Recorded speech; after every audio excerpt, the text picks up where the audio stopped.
PNC is proud to support Business Forward, where community leaders discuss the issues confronting business in Central Illinois.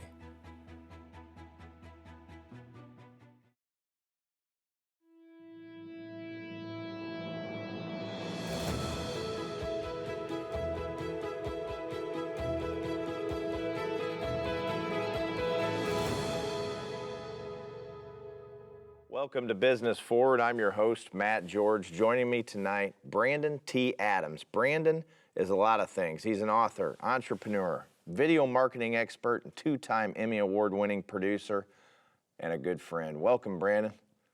Hey, it's good to be on the show, buddy. Always good to see you. So here's the thing. You do so many things. You have your hand in so many different buckets. If you were just meeting someone off the street, like how do you describe yourself to someone when someone asks you what you do? That's a really good question. And I say this, there's two sides of things. For the most part, I help scale companies through video marketing, capital, and connections.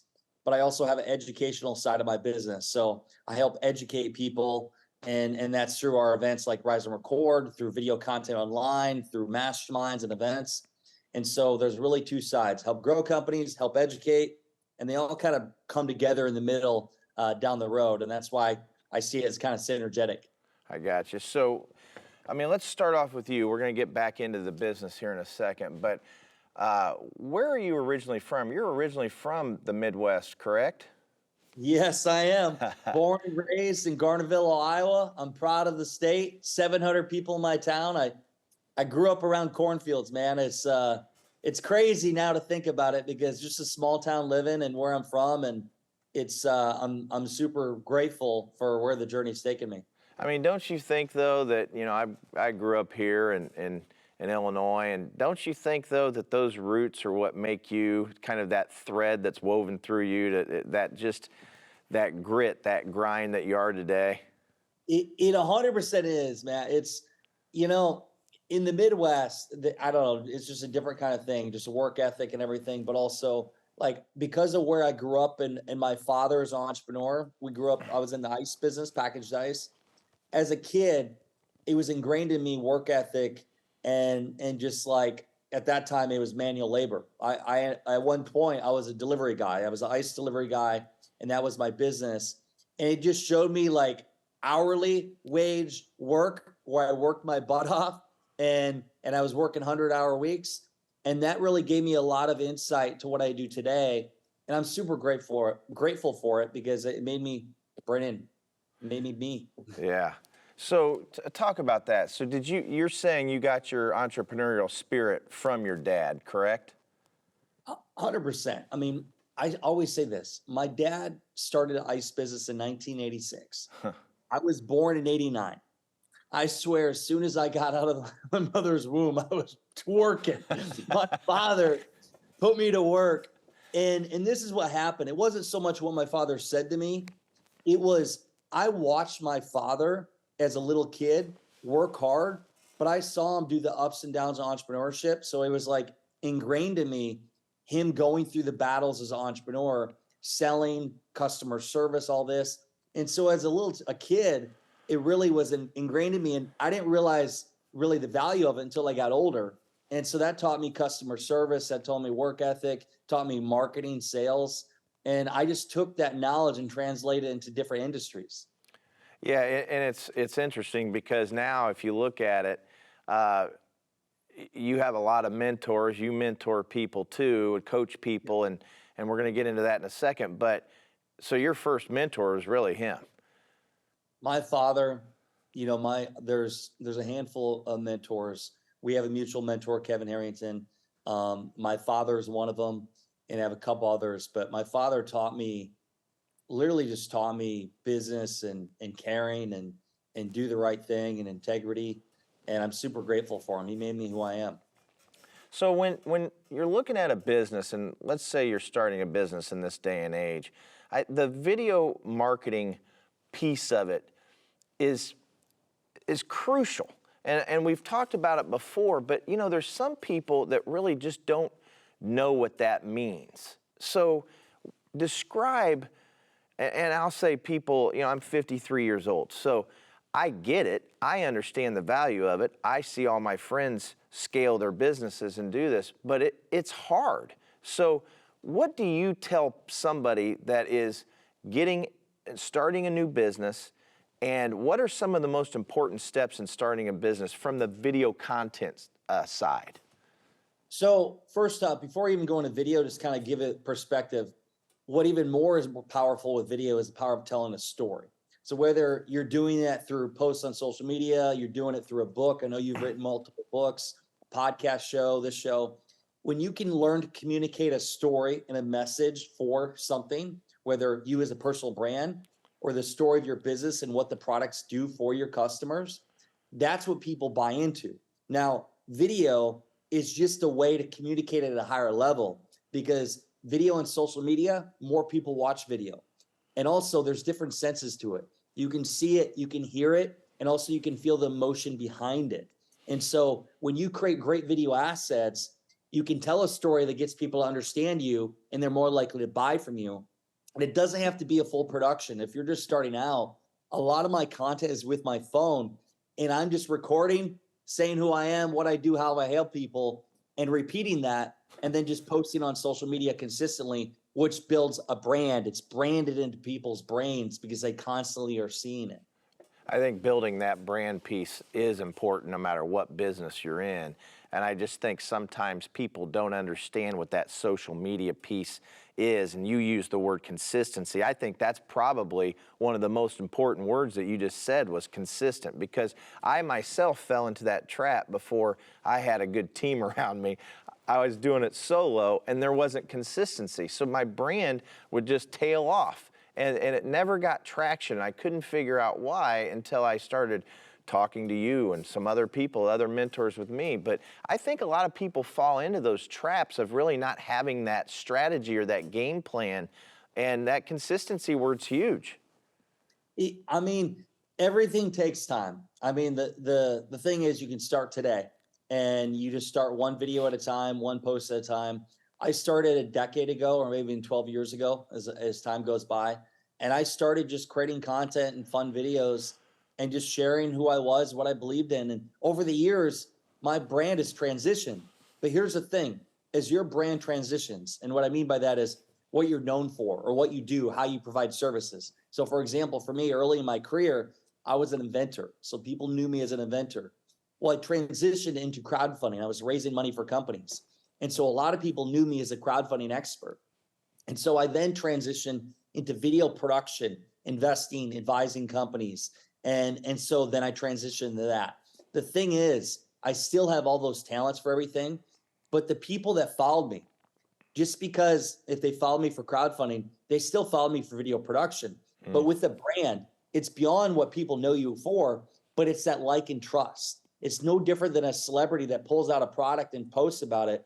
People that follow that person have a like and trust for them. They believe in them. They built a relationship over years, and it doesn't even really matter so much of what they're offering. At the end of the day, they're going to buy from them versus somebody else. So as I transition my brand, people still bought from me in different areas, from the invention process, crowdfunding, video production, and now events. And so that's why a brand's important.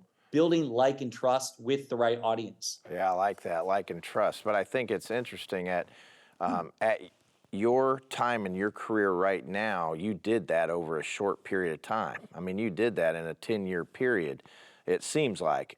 And I was reading your book, and your book is interesting because it tells the story of what an entrepreneur really is. It has it's that wave, right?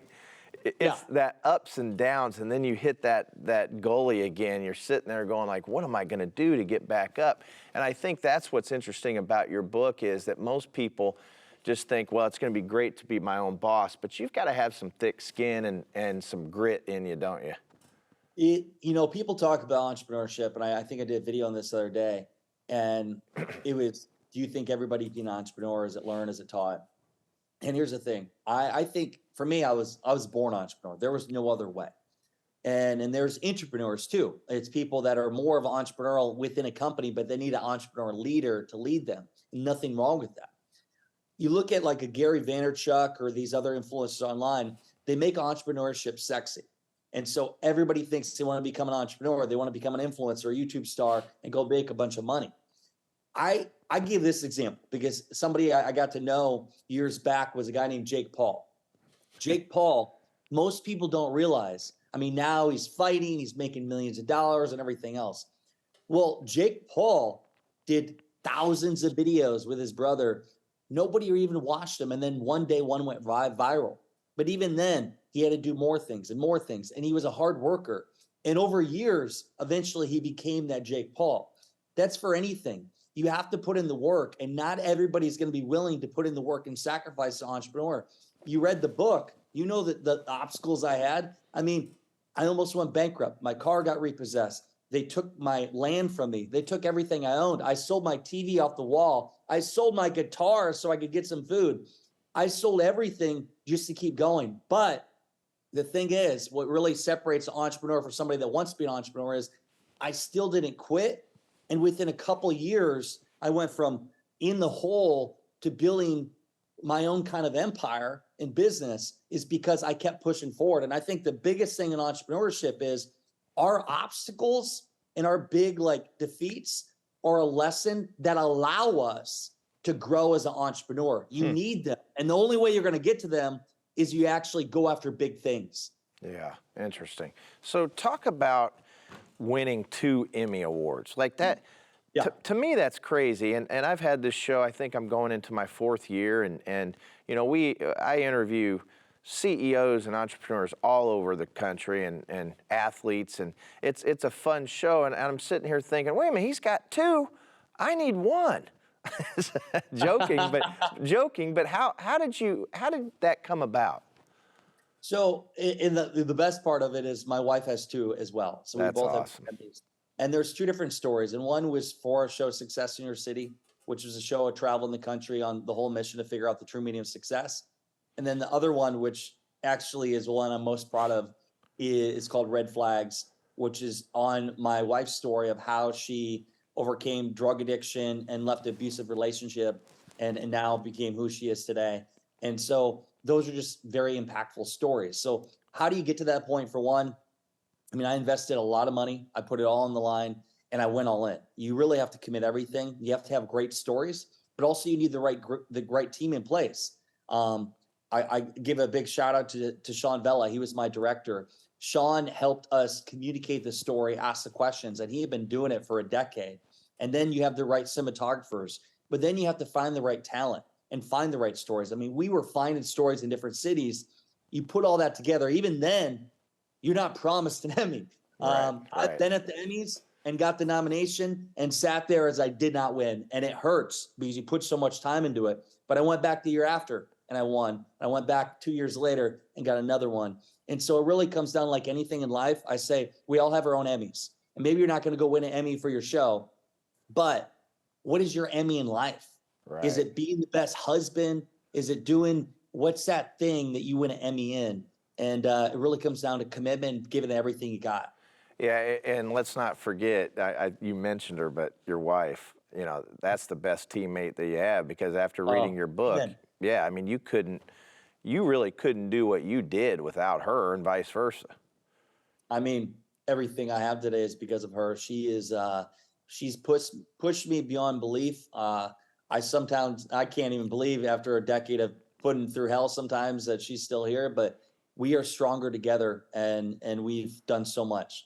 Talk about Kevin Harrington for a minute. And, you know, you talked about Gary Vee, and, you know, Kevin is, like you said, a mentor to both of us, but you really spend a ton of time with him. You live by him. What are some of the things that he has that you learned from him, characteristic-wise, brand-wise, that you've taken and said, man, this guy is a beast because of what? What is that? Yeah, I would say this, and I love Kevin and Brian, and they are my family. They really are. And I look at, first off, for anybody watching, like, they probably ask, how do you get into business with somebody like that? Well, I knew years ago that I wanted to find somebody that already achieved what I wanted to achieve, and I wanted to find a way to get in business with them. So I went into proximity and actually hired somebody Kevin did a deal with on Shark Tank and then worked with him and eventually got to Kevin. And then I became a person of value. And then eventually my next tip is beyond helping the person, find ways to get into business with them, because that's the ultimate way to grow together. What I see the values in Kevin was he understood how to scale companies, and he was a business icon, titan investor. I've always wanted to be that in my own way. And so what do? I go to the person at the highest level. He had done product launches. He'd take companies public. He had got on shows. These are all things that I wanted in my own way. So what did I do? I went into business with him, and then I learned the business like all the business tips and negotiation and what Kevin talks about as a fair deal. I understand how to put fair deals together. I understood how to get the right dream team in place and allocate it towards a common goal. And now, fast forward, there was 8 years ago when I met him. We've won Emmys together for our shows. We've done major business deals, and I'm investing in companies, and I'm becoming my own kind of Kevin, right? And so I'm super grateful. He's a great human being, and he wants the best for everybody around him, and sky's the limit. I think we're just getting started. Yeah, and I think that's what I love about him too, is he wants people to succeed. It's like his number one goal, and I love that. That's why he's successful. That's why he's successful, because he wants other people to grow, and ultimately you grow together. Yeah, so let's take another guy, and probably the biggest brand out there when it comes to followers. There may be somebody bigger, but Mr. Beast. So there's a lot of people that know Mr. Beast. They know of him. They see his crazy videos sometimes. Yeah. But is consistency or uniqueness or all the above, what makes him so watchable? Well, I look at obsession. I look at some of the people I've met over the years, and even myself. Mr. Beast is obsessed with creating, and I've never met him, but he's obsessed with creating the most valuable content. He's obsessed with getting people and doing things above and beyond. And for him, I can almost bet it's not even so much caring about the money. Right. And so what does he do? He wants to set the standard. They'll spend a couple $1 million on a shoot and put that video out. They'll crush cars. They'll do all these things. And I'll say one big thing I know they focus a lot of time and energy on is the photo, the clickbait, basically the photo, preview photo that they use on top of the video. They'll spend hours on that because that is what gets people to click. And then also you think about attention span. We're like goldfish. Like there's different clips. In some cases you have every couple seconds, every 3 seconds. So you have to constantly keep them going and wondering what's next? What is this? Wow. Whoa. And then before you know it, you're through the whole video. You can't stop watching. That's powerful. It is powerful because the reason why I asked about him was he's one of the few people that you actually watch the whole video of. Yeah. You know how like when the ads come up and it'll say 4, 3, 2, and you're ready just to hurry. Skip. Skip. Go to that. Yeah. You know, one of the things that I love about you is you talk a lot, and you talked about it in your book, but we've had conversations. You care about charitable causes. Yeah. And that's part of that thread that's in you, and I love that piece of it. Talk about why that's important to you. I think it should be important for everyone. I mean, we're put on this earth to be of value, in my opinion. And how are you serving others? And obviously, the more value you give to the world, the more comes back to you. But I believe you need to give back. And so I give to multiple charities. Every year at our event for Rise to Record, we raise for a charity. Last year we raised, I think it was like 12 grand for a shelter, helping really battered women to get a job. Raised for a company called World Youth Horizons, a nonprofit for children in orphanages. Heck, last night I was in Indiana for a worship session, and I sponsored a kid in another country. Everything my wife and I do, we find ways to give back to the world, and we expect nothing. I think it's very important. I think it's our gift and our ability. We need to do that. And the more you give, the more you get. And I'm not saying get in return money, but just the more you get in your soul. And so I always try to find ways to contribute towards causes And sometimes it's not money. Sometimes it's just my time. Sometimes Right. it's just my insight from business. Have you ever thought about this? Because that little insight could help them go raise a bunch of money for a great cause. That's right. Yeah. And so I love that. And that's what Yeah. all I think You're the about king is, of that. well, Yeah. I think about it a lot because I think it's, I always say it's your job to take care of the community you live in. But what's interesting is a guy like you're in every community. You were in California, then you went from California to Indiana. Now you're back in Nashville where you have a home, and it's caring about every pocket of the world that you go to, and that's what I love about it. It's you think about it, it's not about you. It's about other people, and you take away your feelings and late nights and all that out of it. It's how can I help more people and really do it in justice for them. Let's switch gears and talk about Rise and Record, because I love how you map it out. Like it's intimate, it's special. Why don't you tell our viewers what Rise and Record is? Yeah, so Rise and Record is about rising up and sharing your story and recording video content. And how it even came about is when we did the TV shows, documentaries, everything, the biggest thing we learned was the power of a story. When people were sharing on camera, we're filming them, it was very therapeutic for them, but also like it helped them as human beings. When they started sharing those stories, when we started sharing those video assets, people were drawn to that. It helped more people from a business standpoint. Also, more people wanted to work with them or get it in their world. And so for us at Rise and Record, my wife and I do it together. We were co-hosts of a TV show. We were co-authors of a book, and now we're co-hosts for this event. And so we bring in speakers, we bring in entertainment, workshops, everything.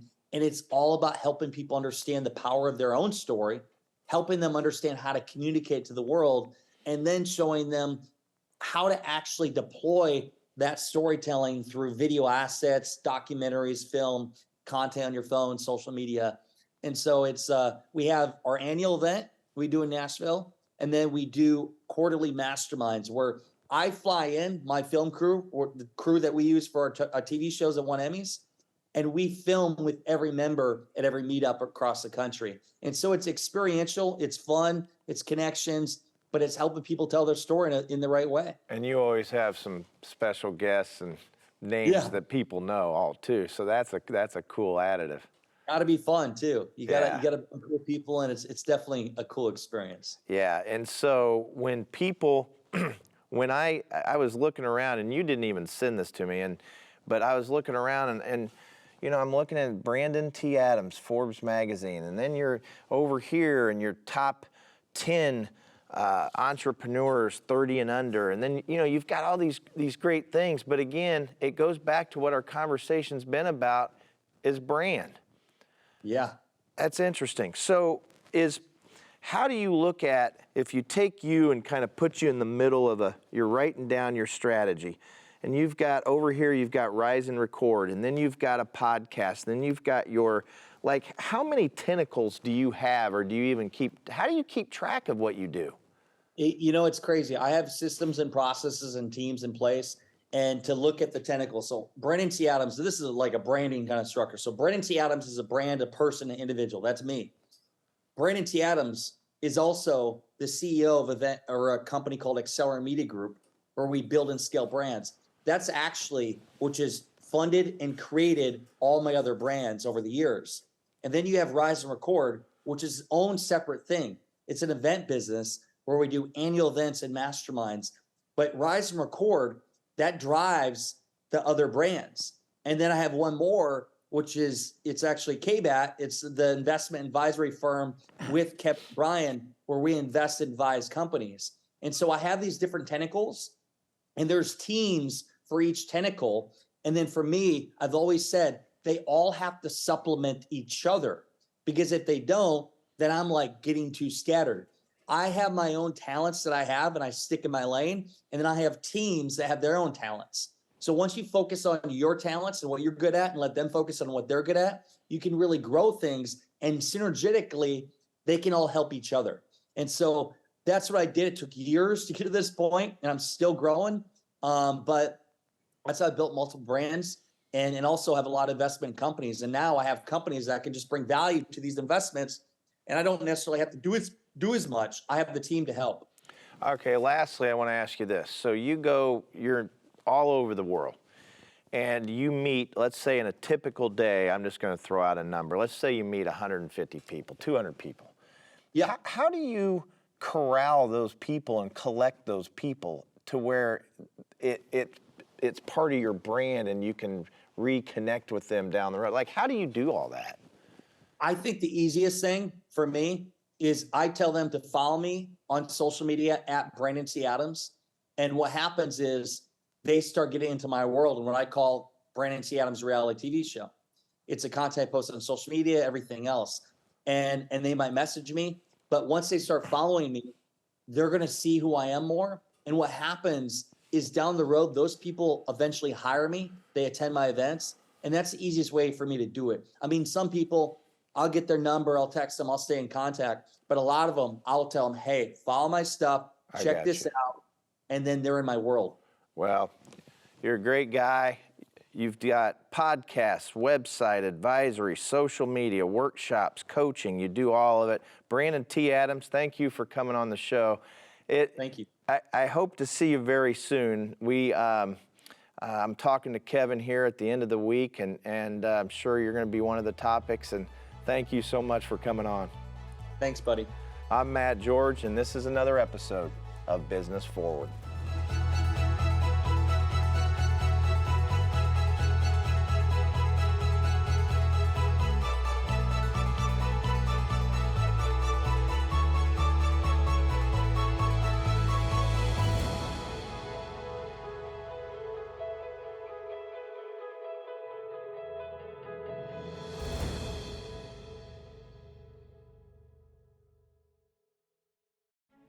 Thank you for tuning in to Business Forward, brought to you by PNC.